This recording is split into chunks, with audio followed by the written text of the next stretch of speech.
बिस्मिल्लाहिर्रहमानिर्रहीम। अस्सलामु अलैकुम वरहमतुल्लाह। डियर लिसनर, मैं हूं मोहम्मद वक़ास असलम honestguider.com की जानब से फ़ोटोशॉप कंप्लीट कोर्स के लेसन नंबर 4 के साथ आपकी खिदमत में हाज़िर हूं। पिछले लेसन में हमने ये डिस्कस किया था कि लेयर्स पर काम किस तरह किया जाता है और लेयर्स का क्या बेनिफिट है फ़ोटोशॉप के अंदर। लेयर पैनल के मतलब डिस्कस किया था और फाइल मेन्यू में कुछ चीज़ें जो रहती थी उनके मतलब डिस्कस किया था। इस लेसन के अंदर मैं आपको इमेज का बैकग्राउंड लगाने के मतलब बताऊंगा कि किसी इमेज की बैकग्राउंड किस तरह सेट की जाती है मूव टूल को यूज़ करते हुए, और जूम टूल को भी इस लेसन के अंदर हम डिस्कस करेंगे। तो चलते हैं, मैं शुरू करता हूँ। मूव टूल ये आप देख रहे हैं, एक यहाँ से मैं न्यू फाइल क्रिएट करता हूँ।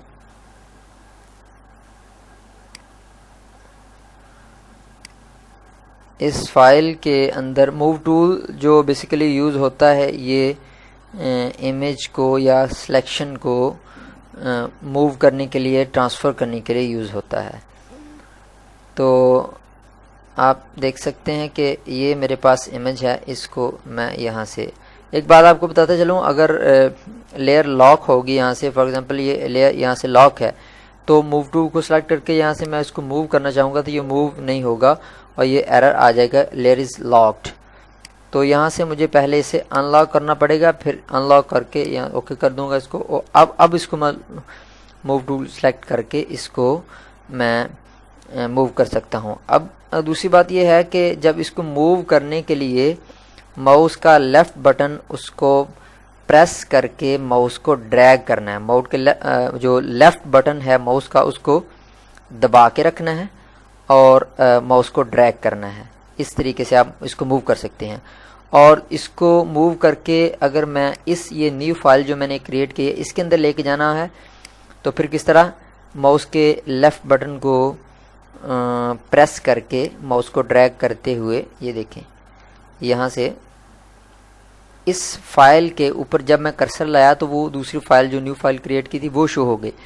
अब यहाँ से माउस के लेफ़्ट बटन को जो दबा के रखना है वो छोड़ना नहीं है, ऐसे यहाँ पे इधर आ गया, ये प्लस का साइन आपको नज़र आ रहा है।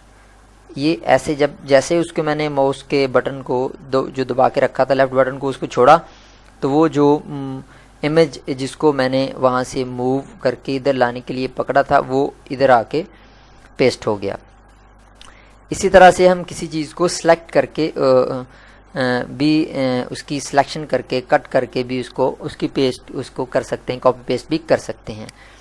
तो ये इमेज, अब इस इमेज को साइज ठीक करने के लिए ये इमेज अगर बड़ा होगा तो या छोटा हो तो इसकी शो ट्रांसफॉर्म कंट्रोल की ऑप्शन ये है, आप नज़र आ रही है आपको, ये आपको साइडों पे आप इसकी जो साइज़ जो नज़र आ रहा है यहाँ से इसको हम छोटा बड़ा करके एडजस्ट कर सकते हैं। इसको एक तो यहाँ से ये शो ट्रांसफॉर्म के ऑप्शन है, दूसरा इसकी जो ऑप्शन है वो कंट्रोल+T माउस से जो कीबोर्ड से कंट्रोल+T बटन से इसको सिलेक्ट कर सकते हैं। सिलेक्ट करके इसको इसके साइज़ को ठीक कर सकते हैं, आप एडजस्ट कर सकते हैं, छोटा बड़ा जितना भी चाहें आप कर सकते हैं। नेक्स्ट इसकी कॉपी करने के लिए, इसको कॉपी पेस्ट करने के लिए कीबोर्ड से आल्ट बटन प्रेस करें और ये देखें कीबोर्ड से आल्ट बटन, ये चूँकि इसको जो ट्रांसफॉर्म अप्लाई कर दी मैंने माउस जो ये मूव टूल पे सिलेक्ट करके इसकी ट्रांसफॉर्म जो अप्लाई हो गई। अभी इसको मैं इसकी कॉपी करूँगा कीबोर्ड से आल्ट बटन प्रेस करके, उसी तरीके से फिर जिस तरह इसको मैंने मूव करके इधर लेके आया था कि माउस के लेफ़्ट बटन को दबा के रखना है और माउस को ड्रैग करना है। ये देखिए इसकी कॉपी होगी, इसको मैं जहाँ पे चाहूँ छोड़ दूँ। अब इसको कंट्रोल-Z करके इसको ख़त्म कर दूँगा। कंट्रोल-Z से आप जो भी आपने काम किया होगा उसको अंडू कर सकते हैं, दोबारा से ख़त्म कर सकते हैं। तो ये देख लें, अभी इसको मैं फिर से करके दिखाता हूँ। आल्ट बटन प्रेस के अगर इसको यहाँ छोड़ दूंगा तो यहाँ इसकी पेस्ट हो जाएगी। जहाँ मैं चाहूँगा ये देखिए यहाँ पेस्ट होगी। यहाँ से फिर मैं एक और कॉपी करना चाहूँ, इस तरीके से ये कॉपी होगी। तो इस तरीके से कॉपी और पेस्ट कर सकता हूँ मैं। मूव टूल को यूज़ करते हुए कॉपी पेस्ट भी की जा सकती है और मूव टूल के ज़रिए एक फाइल से दूसरी फाइल के अंदर इमेज को मूव करके लाना भी इस तरीके से आसानी से किया जा सकता है। तो नेक्स्ट हम चलते हैं कि अभी बैकग्राउंड सेट करनी हो किसी इमेज की तो वो किस तरह से की जा सकती है। मैं आपको दिखा देता हूँ। मैं यहाँ से एक और इमेज ओपन करता हूँ। फाइल है, फाइल में और इमेज ओपन करता हूँ। यहाँ से मैं ये मैंने एक इमेज ओपन कर लिया। इसकी अब मैंने बैकग्राउंड सेट करनी है।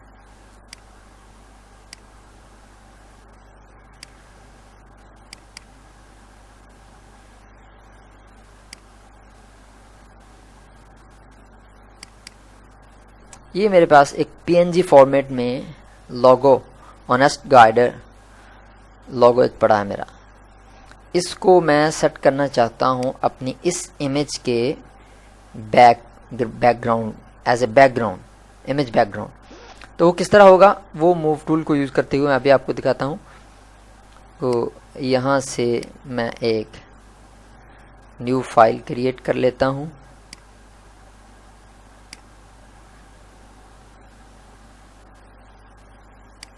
इस फाइल का ये इमेज, इस वाले इमेज का साइज़ मैं चेक कर लेता हूँ। सेम उसी साइज़ का यहाँ से इमेज में जाके इमेज साइज़ चेक कर लेता हूँ।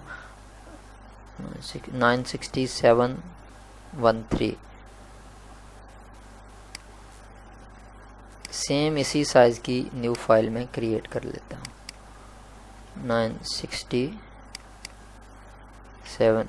इसका कोई इतना बड़ा इशू नहीं है। जो साइज़ छोटा बड़ा भी हो उसको, जैसे मैंने आपको बता दिया कि आप कंट्रोल टी से शो ट्रांसफॉर्म ऑप्शन से ट्रांसफॉर्म कंट्रोल के ऑप्शन से उसको छोटा बड़ा करके ठीक कर सकते हैं, एडजस्ट कर सकते हैं। तो आप देख रहे हैं ये वाली फाइल को मैं अब यहाँ से मूव करूँगा। अब ये इसको लेयर को अनलॉक करता हूँ यहाँ से डबल क्लिक करके। अब इसको मैं यहाँ से मूव करके जो न्यू फाइल क्रिएट की उसमें लेके आता हूँ।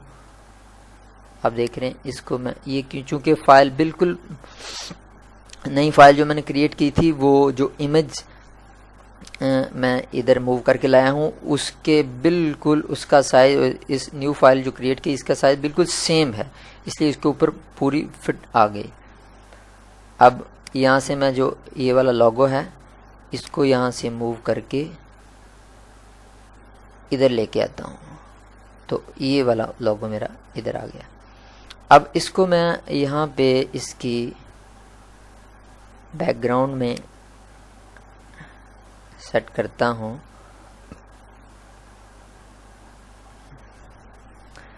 आप देख रहे हैं कि ये वाली जो इमेज है इसको मैं ऊपर करूँगा, इमेज को ये ऊपर, और ये वाला जो लोगो है इसको मैं इससे नीचे करूँगा। इस लोगो इसको, क्योंकि ये इसके नीचे मैंने इसको एडजस्ट करना है। तो जैसे मैंने इसको इसके नीचे किया तो लोगो वहाँ से वो नज़र आना ख़त्म हो गया। ये देखें, आप फिर से देखें, गौर करें आप।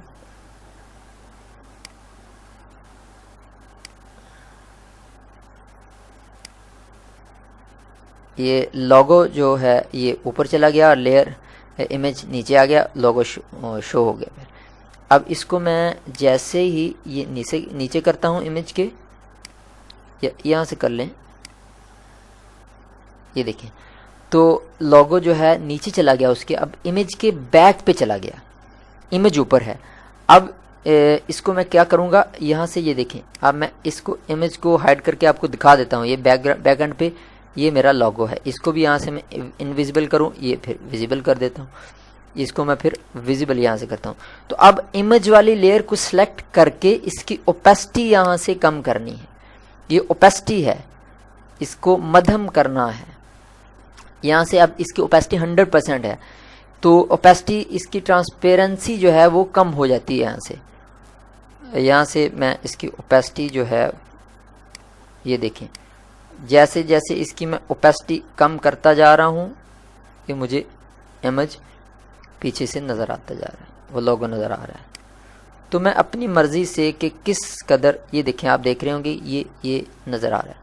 फॉर एग्ज़ाम्पल मैं इसको इतना कर देता हूँ कम, और नीचे अगर मैं उसको, ये देखें, लेयर जो लोगो वाली लेयर है, इस पे मैं आके लोगो को मूव, ये देखें, आप देख रहे होंगे नीचे से मैं अब जो सेलेक्ट, ये इधर लेयर जो है लोगो वाली लेयर पे है, मैं मूव टूल को यूज़ करते हुए लोगो को जहाँ चाहे अपनी मर्ज़ी से ऊपर नीचे आगे पीछे कर सकता हूँ।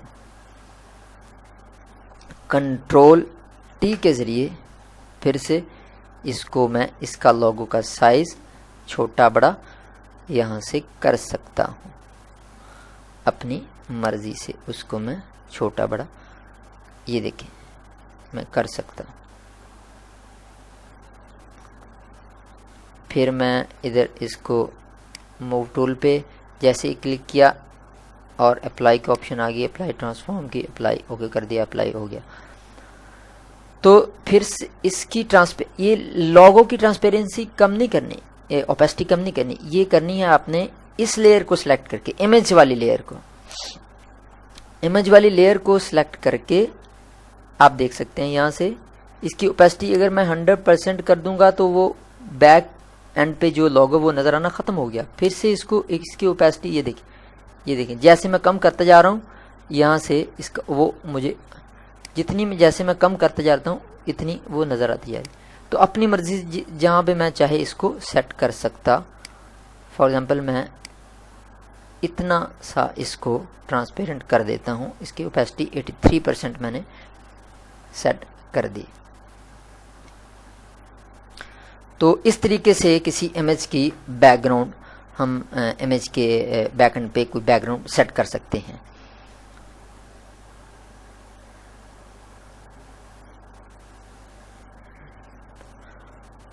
तो यहाँ से मैं इसको अब इस फाइल को सेव कर देता हूँ एज अ जीपीजी फॉर्मेट।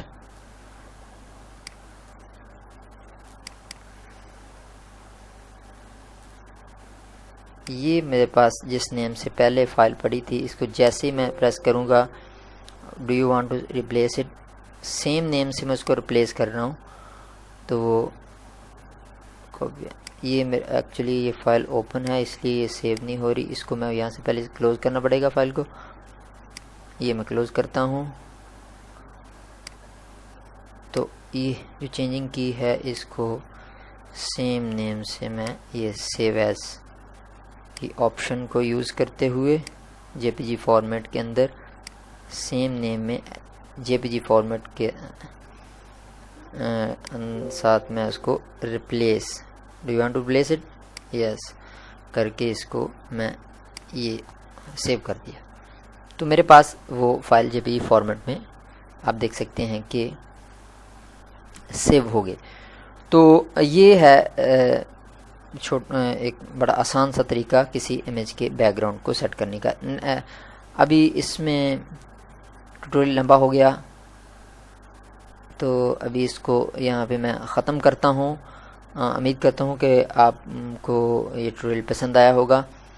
तो मज़ीद ट्यूटोरियल देखने के लिए हमारे चैनल को सब्सक्राइब कीजिए, और अगर हम बातें अच्छी लगी हों तो लाइक कीजिए और शेयर भी कीजिए। जज़ाकुमुल्लाह खैर।